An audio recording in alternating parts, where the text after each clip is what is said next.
Hello, in this video I'm going to summarize the difference between elastic and inelastic collisions. Let's look at this statement.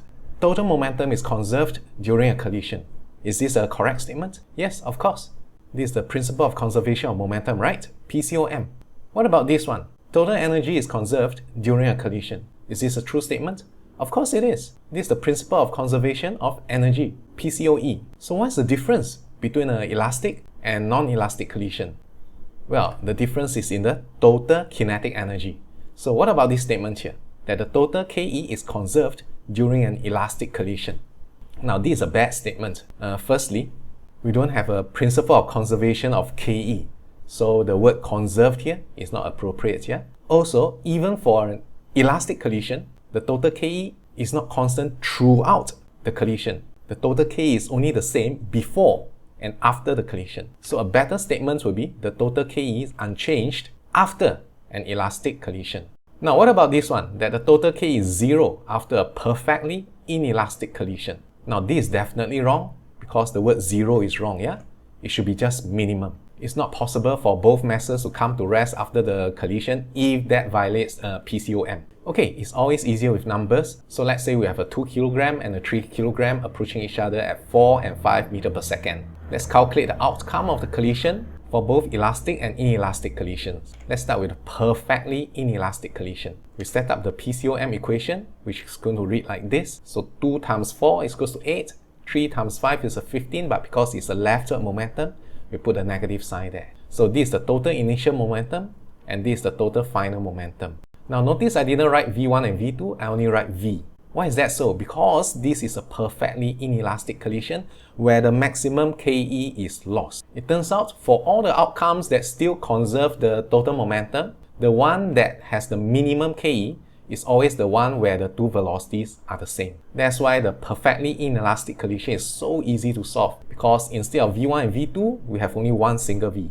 So solve the equation, you get the answers here. So the outcome is that both masses will be traveling leftward because of the negative sign, yeah? Leftward at the same speed of 1.4 meters per second. Now what if the collision is perfectly elastic? Again, we set up the PCOM equation, but this time around, instead of one single V, we have V1 and V2. So we need another equation, which is going to come from the relative speed of approach equals to relative speed of separation. So the rightward 4 minus the leftward negative 5 should be equals to V2 minus V1. So this minus that is equals to that minus this. Notice I didn't set up the equation saying the total initial KE is equals to the total final KE. Right? I didn't write down half 2 4 square plus half 3 5 square is equals to half 2 V1 square plus half 3 V2 square.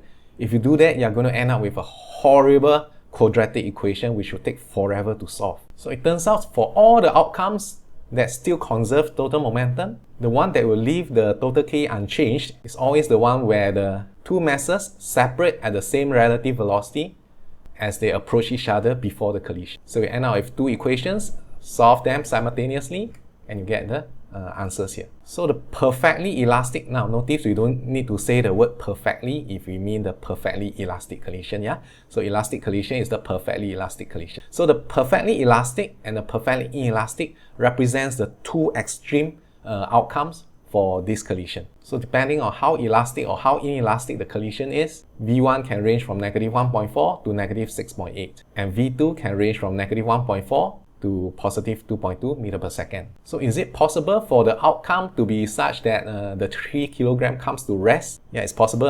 Between negative 1.4 and 2.2, that V2 is possible to be 0. But that will be an inelastic collision. Not perfectly inelastic, just inelastic.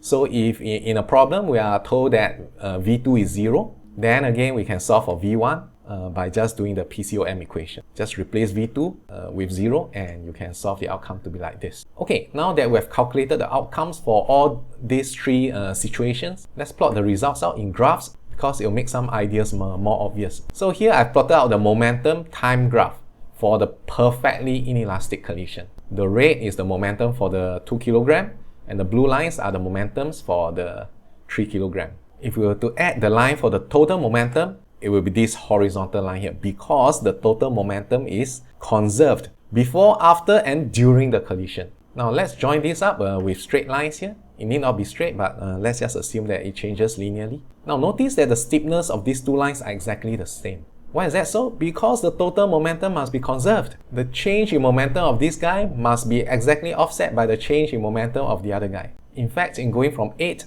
to negative 2.8, there's a change of 10.8 kilogram meter per second, which means the impulse experienced by both the masses is actually 10.8 Newton second. Now this for the inelastic collision where the 3 kilogram is at rest after the collision. So again, the total momentum is a horizontal line. And during the collision, the momentum changes equally steeply for both balls.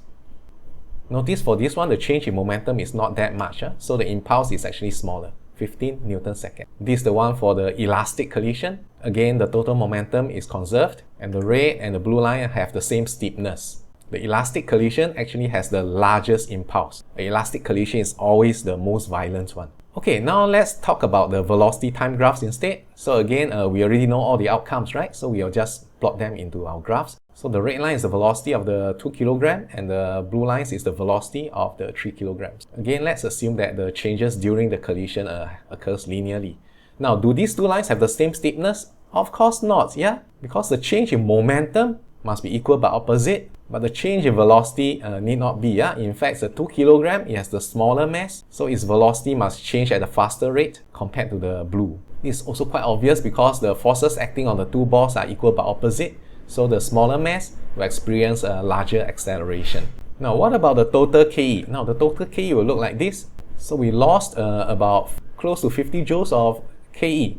Where did the energy go to? Well, it has been converted into heat, sound, or stored permanently as the deformation energy. Now let's look at the graph for the inelastic collision where the 3 kilogram comes to rest after the collision.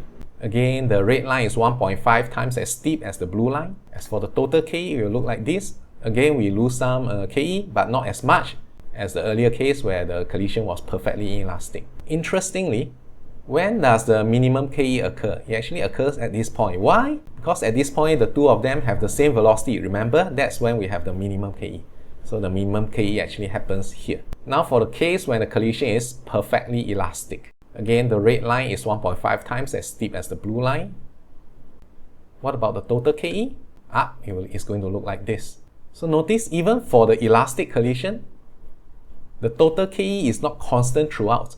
It's not like the total momentum, because during the interaction, the K is always temporarily stored in the deformation of the two balls. But the energy is always returned to us fully if the collision is elastic. The other thing worth noting in this graph is that this gap here, the gap between the red and the blue line, represents the relative speed of approach. So what do you think the gap between these two lines should be? Since this represents the relative speed of separation, this gap should be exactly the same as this gap. If the collision was inelastic, then this gap will be smaller than this gap. In fact, for the perfectly inelastic collision, the relative speed of separation is actually 0, because that's when we have maximum loss of KE. Alright, it's always easy if you just sit there and listen to somebody explain. So now it's your turn, yeah? So take out a piece of paper, go and solve for the outcome of this collision for all the three cases, when it's perfectly inelastic, when it's perfectly elastic, and for an inelastic collision, where we were told that the 3 kilogram comes to rest after the collision.